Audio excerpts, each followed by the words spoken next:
In today's video, I'm out doing some macro shots with probably the world's best, most expensive macro camera.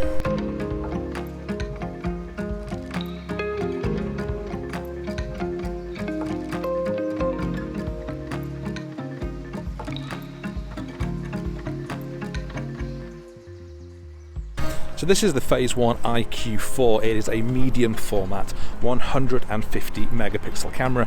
It costs about £60,000. Now I did a video recently on using this for landscapes, but I've also got it with a macro lens, and I just thought, well, it would be criminal not to come out and try and get some macro with such an incredible setup.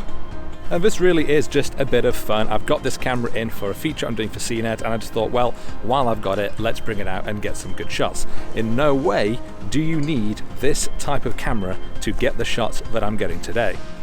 My first stop was Starbank Park in Edinburgh, where I got to work looking for interesting compositions in the dead leaves. You could easily walk past these benches and not find any shots at all, but what I have found down on here, just these big globules of water, which of course when viewed up close give a very, very different view. You can just about see the scene that I'm working with here.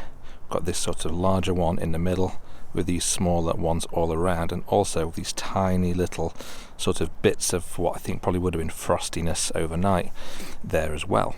But I'm going to try and emphasize that by using my flash, which I'm going to put just off to the side like this, and by giving it a low side light should hopefully create more shadows with those globules of water. So let's take a look.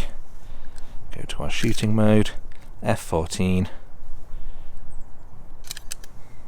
take the shot. I don't have a garden in Edinburgh. Not a lot of people do, to be honest, and that's the same if you're living in a lot of big cities, certainly if you live in big tower blocks. So having just a nice small park nearby that you can easily walk to is great. And even if I'm not taking photos, this is just such a nice place to just come and walk around in the morning, have a coffee, even when it is about 0 degrees and I feel like I'm freezing half to death.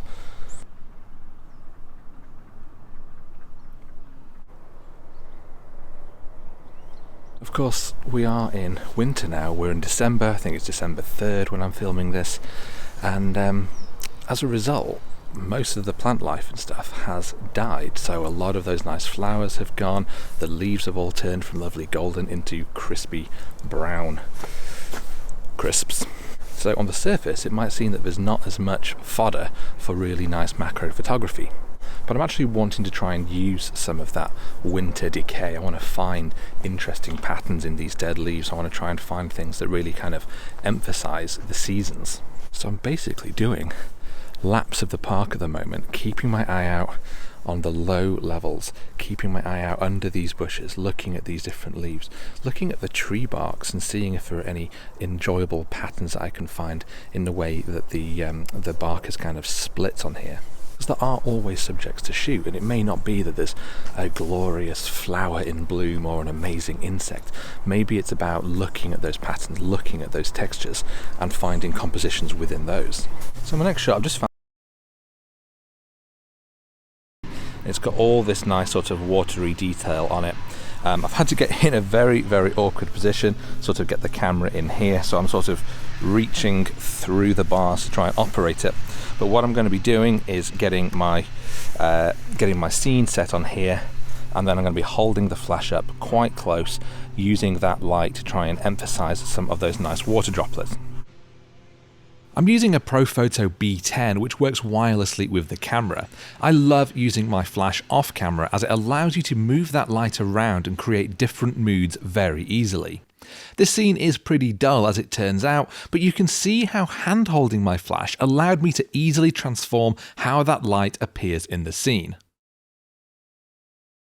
One of the things you might have noticed is that I am using this camera on a tripod. It does demand a tripod working with a camera like this. It's too big, it's too heavy, you have to manually focus, and so it's not something that you can just sort of hold and snap away quickly. That's not really how I normally like to work with macro. I like to be able to handhold, I like to be able to be reactive. If I see something that I want to quickly shoot, I can do that. So it is a very, very different way of working. It's a slower way of working. It probably works quite well for static subjects like leaves, flowers, plants, that kind of thing, and it certainly works amazingly in studio. But I think for faster things, if you found an insect that you really wanted to capture quickly, maybe it's a bee that's coming or a butterfly, and you've only got a few seconds before it flies off, this probably isn't going to be the best camera to shoot that with. I think this here is a great example of what I was talking about with that kind of winter decay. Difficult to focus right on this. Let's see if I can get a bit closer. There we go. It's lovely sort of dead flower with just that one curled up dried petal, but we've still got all these amazing textures, these tiny little hairs on that leaf, and I think this is going to make for a really evocative winter shot. So I've gone for a vertical composition here, getting quite close up to really fill the frame with the flower itself, but I'm going to be using a really fast shutter speed and narrow aperture to make a completely black frame. And in fact, if I just show you, let's just put that back up to 200th of a second, F14, take the shot, then we've pretty much got an entirely black frame. So that means that when I bring my light in, I can light up this flower knowing that I've got complete control over that light. But what I want to do is bring the light in over the top, cascading down on it, lighting it up, giving it a very sort of dramatic, almost stage light kind of effect. But I'm also focus stacking, taking a shot focusing on the flower head and different parts of the leaf to combine in Photoshop to create this image, which is pin sharp from front to back. I love the low-key aesthetic of this shot, and it looks like it was taken in studio, despite the fact I was actually just kneeling down in a park. So in this shot, what I've actually done is put my camera on my little mobile tripod because I need to get it as low to the ground as possible. And my regular one wasn't quite low enough. The reason is that this flower here has got this little crown on the front, as you can just about see here, and the lower you get, the more you can really emphasize the way that sticks out, and that's exactly what I'm trying to do here.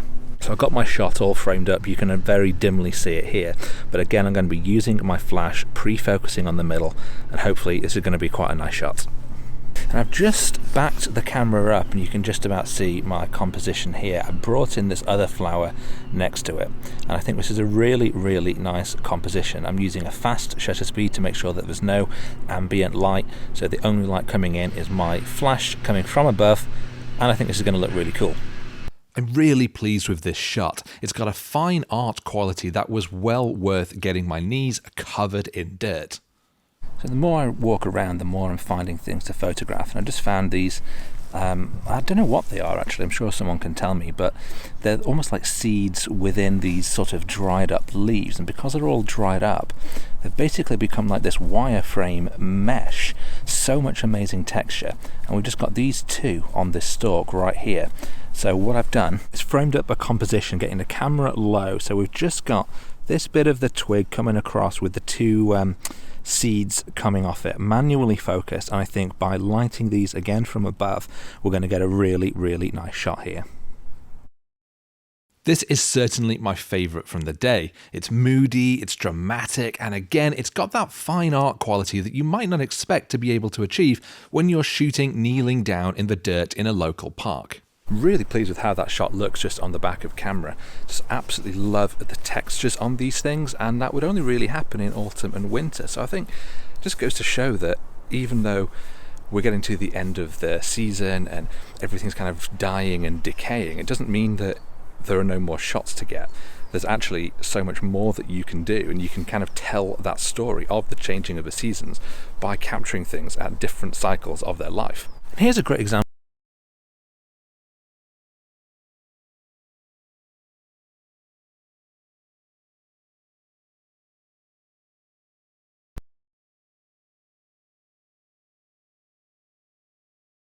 crop, I am my closest focusing point pretty much. But I love that we've got these nice sort of flowing smooth wood grain going up through the middle of the frame here, from the bottom corner to the top corner. But then we've also got this much more jagged bark still left on, so we've got this very much contrast between the two textures, and I think that's really nice. And even though this is just one small log which has been placed here, as you kind of move your camera around, there's all kinds of different textures and tones and things that you could try and use in a composition, and you only really find those by getting up close with your macro lens. So as you can see, I've left the park and I've just come down to this little bit of beach, just a tiny little area. But when you're looking for macro shots, you don't need a huge area, you need to find those tiny little details, and I have already found one right here. And it's this nice shell that I found on top of all this seaweed. I think it's a really nice shot. We've got loads of different textures.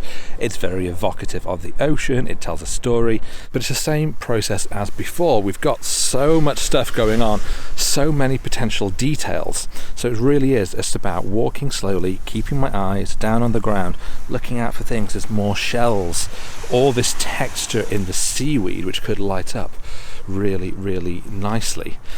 Maybe even focusing on some of these more interesting bits that look like this. Maybe some more of this stuff over here. Oh my god, a massive starfish! Look at this! Is that alive? Whoa! Okay, well, I'm going to photograph this and then try and get the guy back into the sea. I don't know if it's... Is it dead? How do you tell if it's dead? I think it probably is dead. There's some various arms of other... I think these are starfish arms. And there's another one over here. Well, that took me all of 20 seconds to find my next image. So, you know, you don't need to come to the most incredible of spaces. This is just next to the main road. This little bit of beach. We've got high-rise buildings over there. But there's something everywhere once you start looking, and certainly once you really get your eye in on those details, you start finding shots all over the place. Took a photo which I didn't even like, and then I threw it back into... What the hell? What is this? What in the hell is this? I thought this was a poo, but it's moving.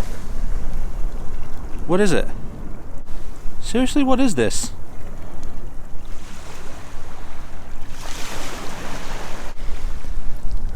Anyone have any idea what this is?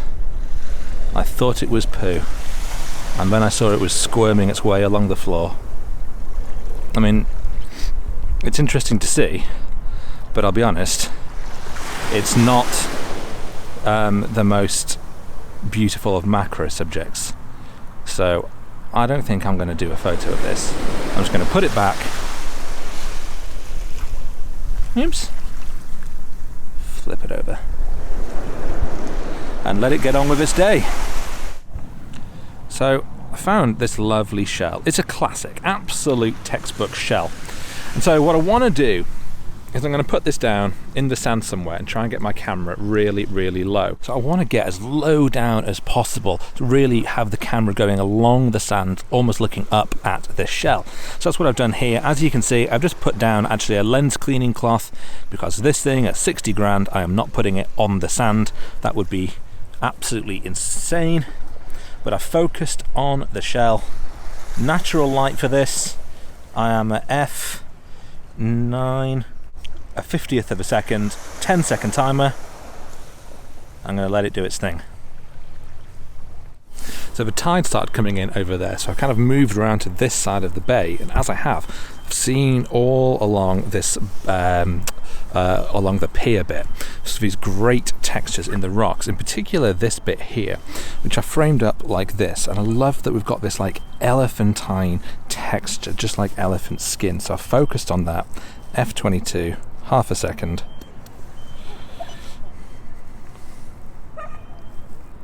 Again, that might not be the sort of shot that would stand out or that you'd necessarily make a point of going out for, but when you are out here and you start looking around for macro details, you start noticing more of these textures, more of these little patterns in the natural wood or stone or whatever it is that's around you, and you start to find that there's actually a lot more shots that you want to get. I found different colours in different rocks, which gave some nice variation. And I also found this nice shell in the sand, which I shot from above using a slow shutter speed that I timed with the incoming tide to get this blurred motion of the water as it flows over the shell. It's a simple scene, but that water adds an extra element that really adds to that coastal story. So that does bring me to an end of today's video. Now, I don't really think the sort of shots I've been getting are exactly world class or up to the standards you should expect for a camera like this, but it was a quick trip out from home, so it's the best I can get. But if you have enjoyed this video, do please hit that like button, consider subscribing if you don't already, and I will see you next time.